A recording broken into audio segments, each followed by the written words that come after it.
As we look at this particular text, what is the profound lesson we can start drawing from even the echo of the 70 nations that God instilled from the beginning of time? There is a mission. What's the mission that Jesus gave to all the disciples? Starting in Matthew 28, he gave us a great commission to go where? Into all nations. There is this ideology that the ministers and the disciples that Jesus was forming will spread out just like Shem, Ham, and Japheth all across the globe.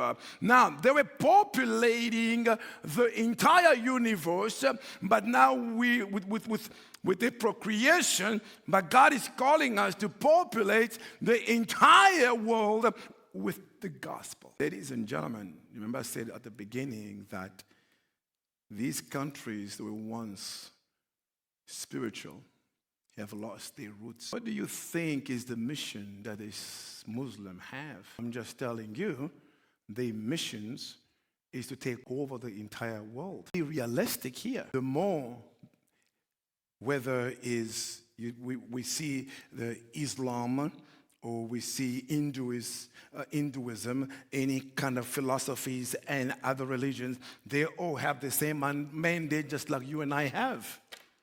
The mandate to take the gospel across the nations. Once upon a time, the United States of America was known for missions.